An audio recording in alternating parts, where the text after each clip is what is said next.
Welcome to Get on the Ark. My name is Darren Conrad, your host. For those of you that don't know who we are, this show is about how God is doing extraordinary and miraculous things in ordinary people's lives. There's a storm coming, a spiritual storm with dark days ahead for all of humanity. And just as God warned Noah to build an ark to save his family from the coming flood, all across the globe, God is calling his people out of darkness and out of complacency and into a relationship with Jesus to save us from the storm that is coming to our generation. So welcome to Get on the Ark.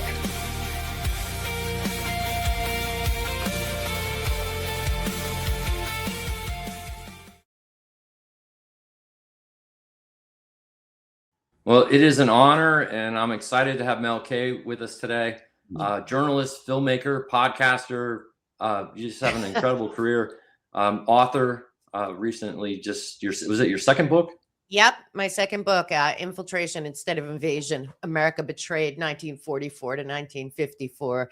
That's one in a four-book series I'm writing based on JFK's 1961 warning and speech to the press shortly before he was assassinated. So that's a labor of love. Yes. And I've had a great opportunity to hear you speak several times at different events. And always love you just have this incredible knowledge of the history of how we got to where we're at, the infiltration instead of invasion. Yeah. And how just all this, everything has been taken over, the government, the medical, the everything. But anyway, so tell us a little bit about your journey in faith, and how God led you to discover all this. You had a 20-year Hollywood career, and now you're exposing everything. Well, I was very blessed, born into a great family, great parents in Philadelphia, and always very, I'm much younger than my sisters. So I was always kind of treated like I wasn't a kid. So I remember hearing Rush Limbaugh when I was being driven to kindergarten. That's how far back it goes of me being aware and educated about not just government and service to your fellow man, but also about globalism and politics. My dad is very invested in all of in America. He's a great patriot and 30-year Coast Guard auxiliary. So I grew up in a very patriotic family. My mom was a teacher, and then I went to NYU for journalism, and then for screenwriting. I found a niche in the late 90s in that. I put together both, and I started writing and then getting hired to write fictionalized true history for, and this is when reenactment shows and all that, late 90s, early 2000s. So basically, fictionalizing different periods of history. And during that time, I did a lot of investigations because my work was based on truth, but I would create stories to kind of teach that truth. And one of the biggest ones that affected me was a screenplay I wrote about Hannah Arendt and Eichmann in Jerusalem, which is the trial of the only Nazi who was found in Argentina years later and tried in Israel by the victims.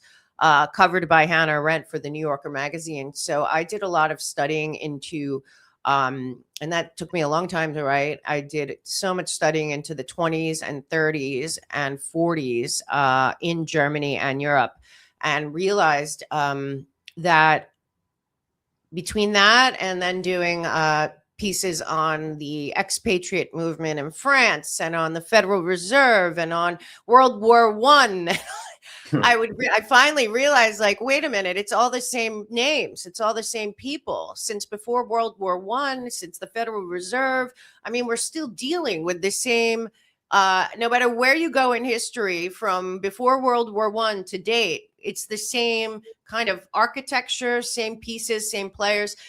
So I was in Hollywood, and I guess the first time I realized I'd already known about the World Economic Forum and a lot of that. I started seeing later a lot more normalization of not just satanic stuff, but pedophilia was being very normalized.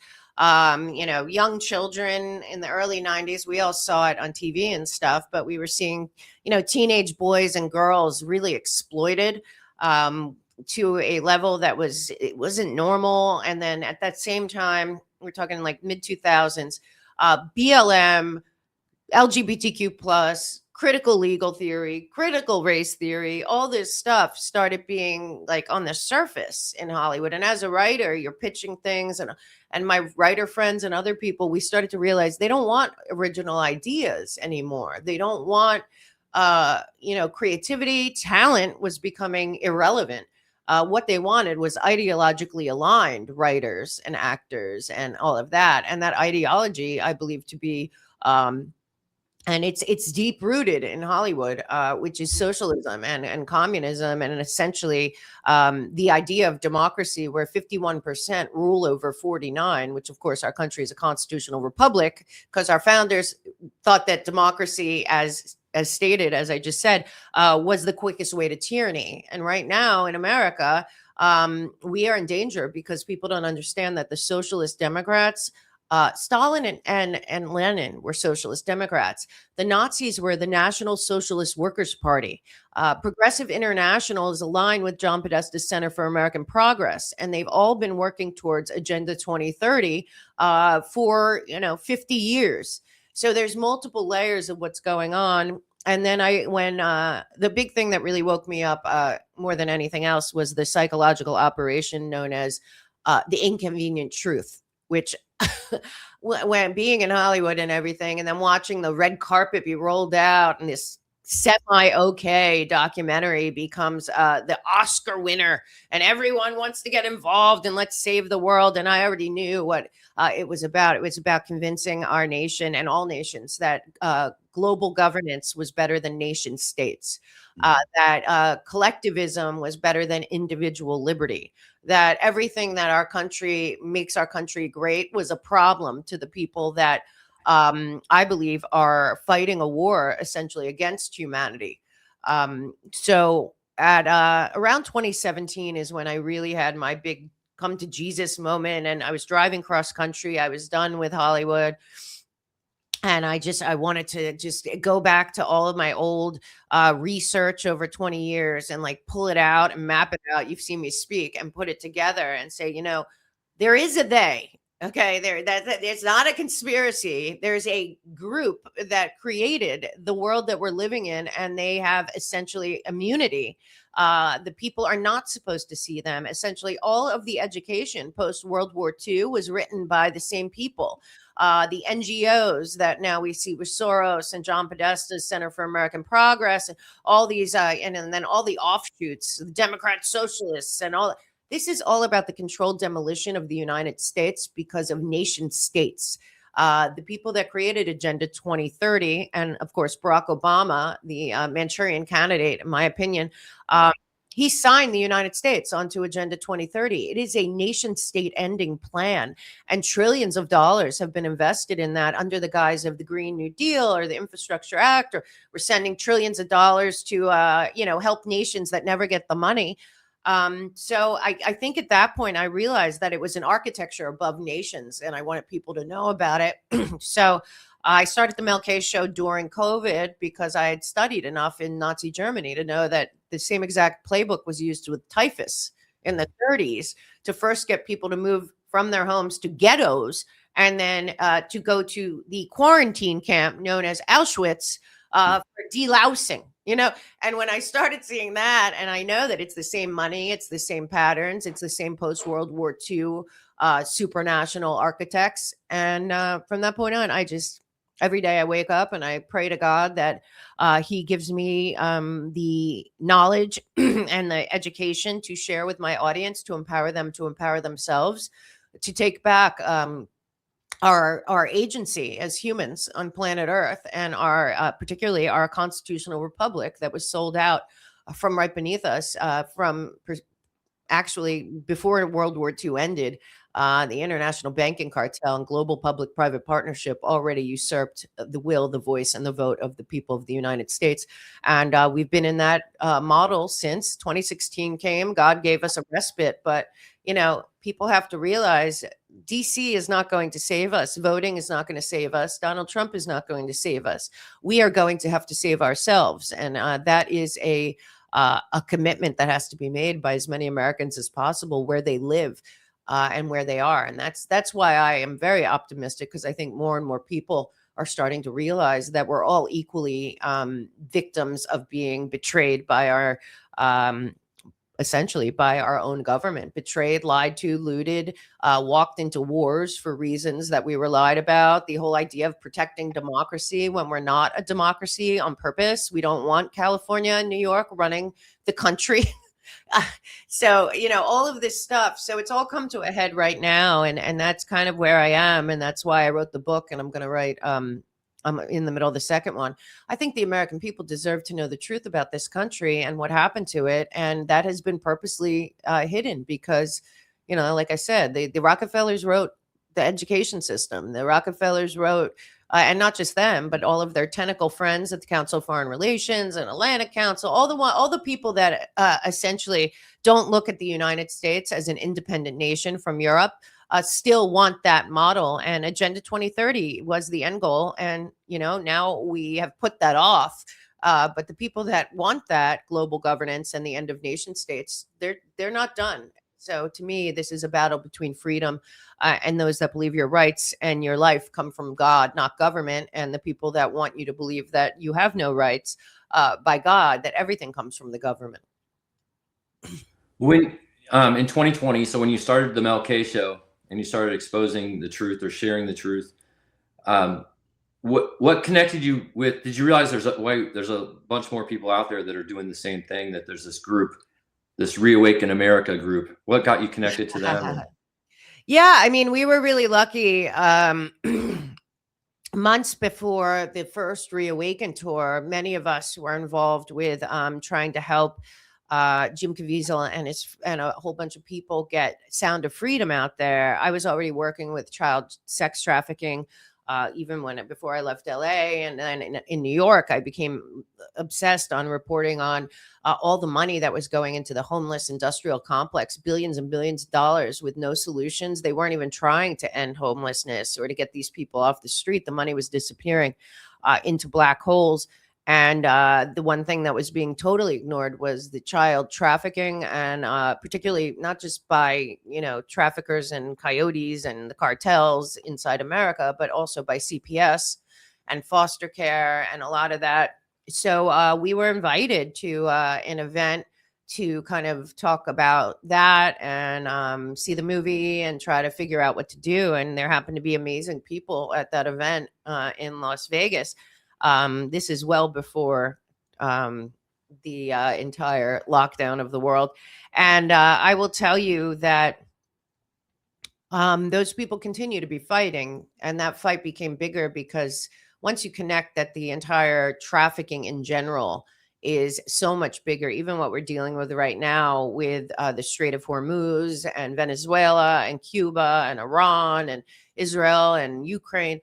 Much of this has to do with international banking, international maritime routes, who's going to control the future. So that's really what happened. We came together to figure out a solution to fight child sex trafficking and child trafficking. And all of those people eventually, most of them ended up on the Reawaken America tour. And then we became Christian nationalists.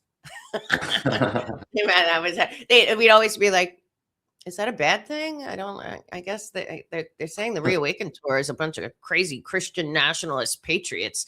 But, they paint, because of the lie of Nazi Germany and the use of the caricature of Nazis, they've painted the right and the people that really believe in the constitutional republic, the Constitution, the Bill of Rights, that our rights come from God, not government, individual liberty, personal agency. That is the problem. And I believe God intended for that to be humanity's course. And we are fighting the battle on every level, particularly the international banking and international NGO level that wants a global governance model to replace nation states. That's where we are. But it's not just about replacing nation states. It's about replacing human agency. Because to these people, humans are the problem, but essentially God and free will are the problem. So that's kind of where it started in 2017. And then I went to that event. And after that, I was invited on the Reawaken America tour. And I spent 4 years doing that, meeting great people all over the country. got Trump back into office. And here we sit, encouraging people to educate themselves, empower themselves, and to fight the fight, because the fight's not going to be won or lost in DC. The fight's going to be won or lost in our backyards. And that is the biggest problem, is that most Americans have been for decades convinced that there's nothing they can do, that they're just one person. But it's my firm belief that there's so much you can do if you want to be your own hero. And that's where I think we live right now, is that people are being awakened, they're being empowered, they're reconnecting with God, and they're realizing that this is a battle for the future of humanity, among other things, but certainly at the highest level.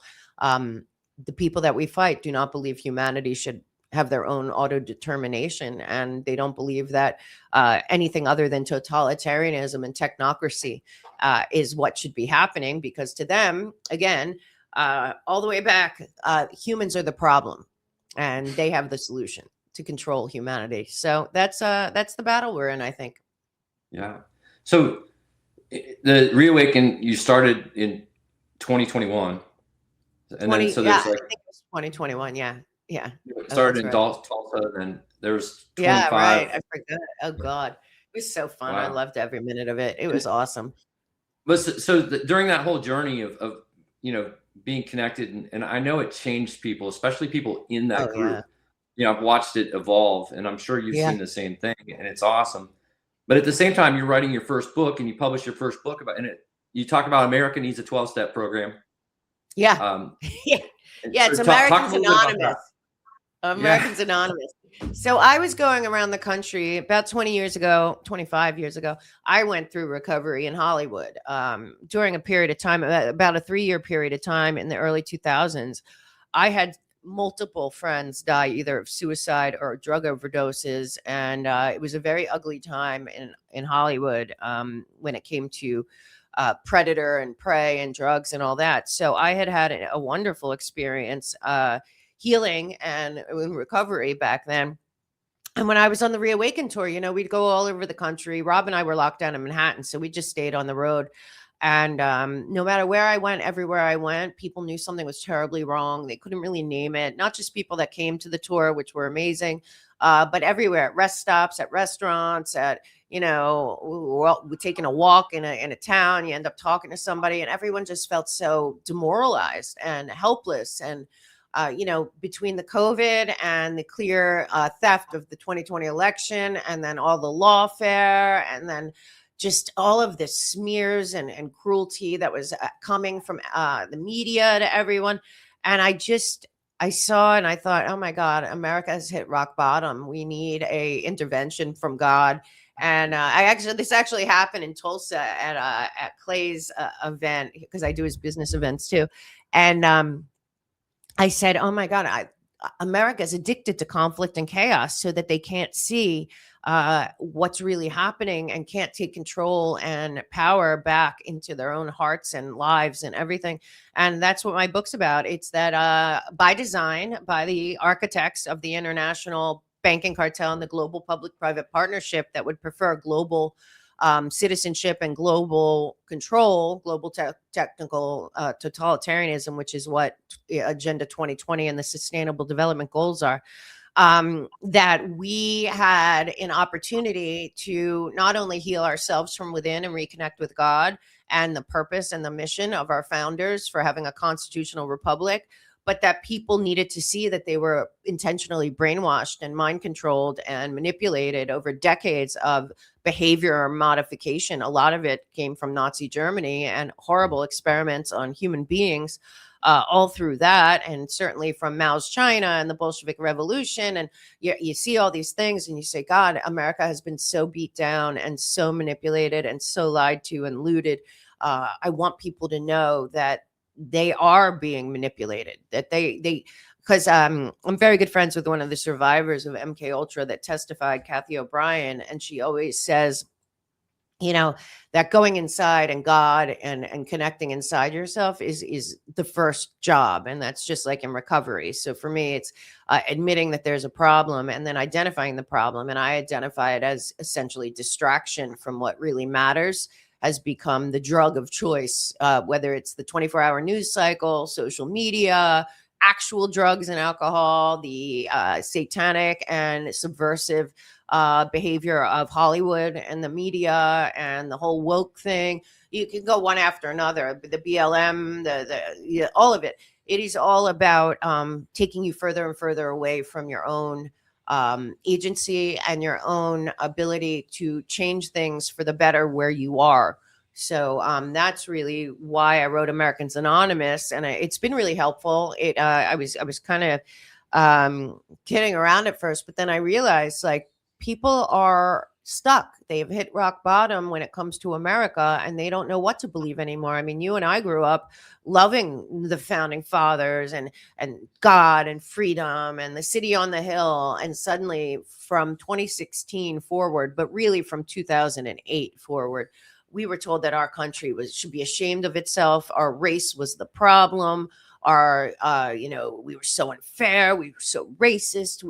And none of that's true. But if people don't know that it's not true, and that these are decades of psychological operations and mind controls on a military level being played out on the population, which is exactly what happened during COVID, and certainly well before COVID, but since COVID, I just felt like people needed to snap out of it. And once they could see that they were being manipulated and that they were purposely being addicted to conflict and chaos, and they could step away from it, they could see that their neighbors are actually their best allies, because there is no group in America that has not been psychologically manipulated by high level propaganda and behavior modification and MK Ultra, essentially 2.0, through media and computers and social media. And you have to step away and you have to realize that's not who I am. That's not what life is. That's not what reality is. That's what's distracting me from the things that really matter. So that's why I wrote Americans Anonymous. And then I started to see people were getting it slowly. And then by our last Reawaken tour, we just had a little reunion. The best of the best were there, and we built a family, not just of speakers, but of people that come over and over. And I got to speak to people after a year off, and people have really stepped up all over the country.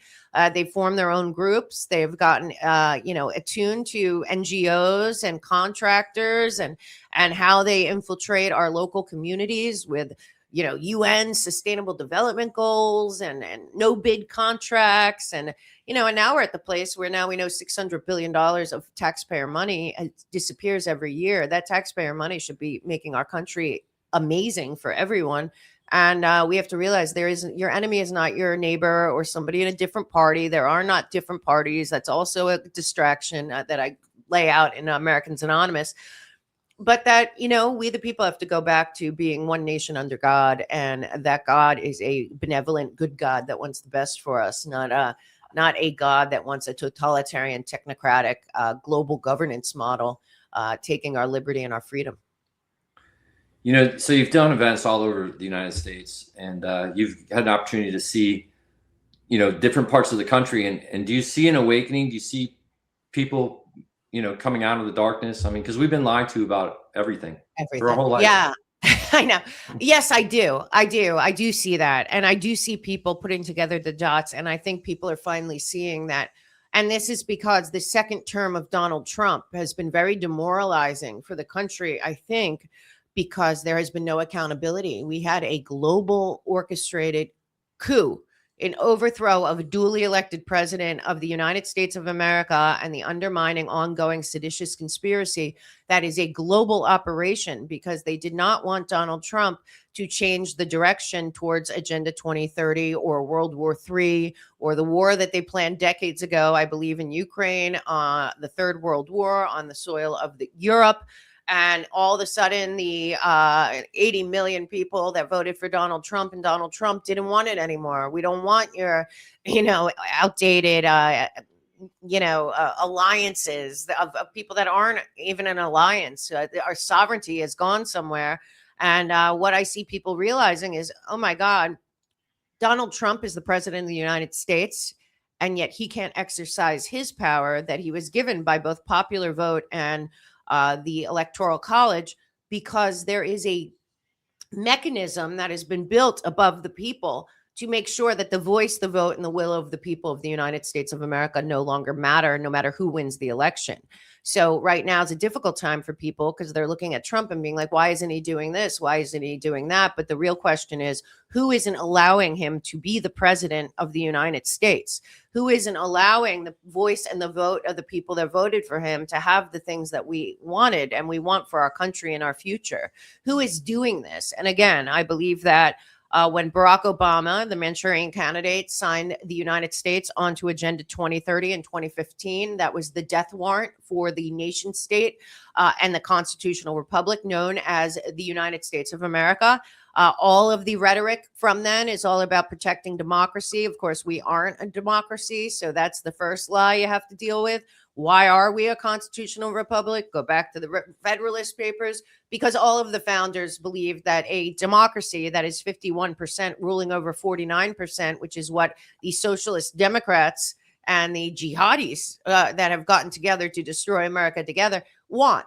They want that, and they pretend to fight for democracy against autocracy without acknowledging that our founders hated democracy because it was the quickest way to tyranny.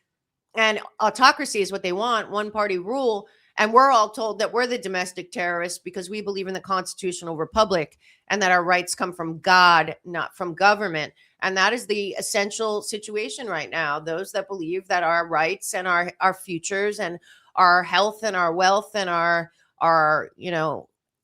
everything is coming from government, and that is communism and socialism, and that is never what was supposed to happen here. You hear people now, "Ooh, FDR was great." No. The entire concept of the 47% of the United States of American citizens paying taxes for everyone else, yet we're $41 trillion in debt and $600 billion disappears a year. This to me is a very good wake-up call for the American people that we're all on the same side. We've been deceived as they've stolen all of our money and in endless wars for profit and an entire global governance model based on climate change. All of this stuff, it's just becoming absurd. And I think COVID was the the light that started, but now it's just one after another. And you're watching the demonic possessed in America, particularly not just the media, but the people that deep down, I think, have their own issues with God, their own issues with men. This whole like psyop that Donald Trump is Hitler or Nazi is so insane after it's just so ridiculous. But I do think people are realizing that if they stop allowing themselves to be manipulated emotionally, behaviorally by the social media algorithms or by the fake, disgusting intelligence operation known as CNN or the mainstream media, they will start to see that they have so much power, and that power is in their own community and in their own county and in their own state. And they have to fight for the constitutional republic now more than ever. And that is because God decides your fate and your future and your destiny, and it comes from within. And that is exactly what those that seek to end the United States of America and the constitutional republic want to take away from us. That is the stakes right now in the United States. So, I mean, I feel that we're doing way better than these people ever thought we would. And all I can say is people have to educate themselves about global governance, about Agenda 2030, what Barack Obama signed us on to, and also ask the questions of why are these international organizations like the World Economic Forum, the UN, Bilderberg, the COP conferences, let alone all of these international banks, international development banks, IMF, World Bank, the BIS. Why are all these groups supranational and have immunity while they are pushing policy and manipulating our nations towards something that would end our nations? So, I mean, there's just so many people that are right now saying, I want to learn more about that. And to me, that's a good thing. Yes.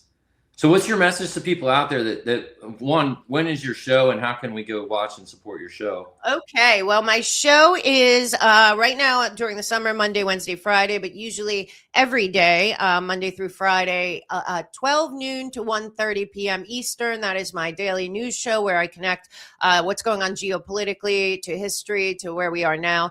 I also have a Substack at the Mel K Show, an Instagram at the Mel K Show. We just finally started a Facebook at the Mel K Show. We'll see how long that that lasts. And my main hub is themelkshow.com. Of course, everyone can gain a lot from my new book, Infiltration Instead of Invasion, America Betrayed, 1944 to 1954. You can find that at themelkshow.com, hitting shop. You can pick it up there or anywhere books are sold. I think our biggest goal right now for me and me and God, because every morning I pray to God. I've wanted to quit so many times, but every morning I say the same prayer to God: lead me to the direction of the knowledge and the information that will empower my audience to empower themselves to be the hero in their own sphere of influence and the hero in their own lives. Because no president and no government is going to save the United States of America. It's going to be each one of us. And that's my message. And I hope people will realize, I think we all grew up purposely thinking, well, somebody else does that, local government thing. Somebody else runs for school board. Somebody else runs for city council, land manager, mayor. No. That is how we got here. It's got to be now, who is the best person I know that I would support, and start supporting that. And, start looking up, what is Agenda 2030? What are the Sustainable Development Goals? What NGOs that represent that are in my backyard? What contracts does the superintendent of schools have? And are they coming from overseas? Are they, our unions, all this stuff? It's all globalist, and it's all going towards Agenda 2030. And that is just not compatible with the United States of America and the constitutional republic. So if anyone wants to check out my stuff, you can start at themelkshow.com. And from there, just keep on empowering yourself with information to empower the people around you. And the more we do that, the more we take back America, one citizen at a time. Don't forget, we have I think 3,400 counties. All you have to do is focus on your county, and we can make a big difference, because the idea of Washington, D.C. has been so soiled and destroyed. It is not neutral. It is not unbiased. It is not, it's just as unbiased and neutral as Switzerland during World War II, which wasn't at all. So I think it's time that we realize we do have a lot of power, and stop believing you don't. But if you don't do anything about that power in your local community, then you're giving it to somebody else, and that somebody else might be, on the side of the devil at this point. Yes. Well, Mel, thank you so much for getting on the Ark, and thank you for watching it on the Ark. Please like, subscribe, and hit the bell button. We go live every day at 5 p.m. Eastern. Awesome. Shows. So after watching Mel and you're inspired, you want to share this with someone please. God asks us to share where we work, where we live, where we play. So send this to somebody and let God do his thing. And thank you, sir. Yes. Well, keep up the great work. It's not for the weak-willed to start a podcast and kick it off. I've been banned for life from YouTube for a long time. So I have to tell you, I am praying for you and for your word to get out there, and the best of luck. And people out there, just know, if you and I can do it, everyone can do it. Be the beacon of light and hope out there. And thank you so much, Darren, for doing this, and for putting your hat in the ring. We need as many of us as possible, because God is counting on us to save humanity for ourselves. Thank you so much. Thank you, Mel. Thanks. Until next time.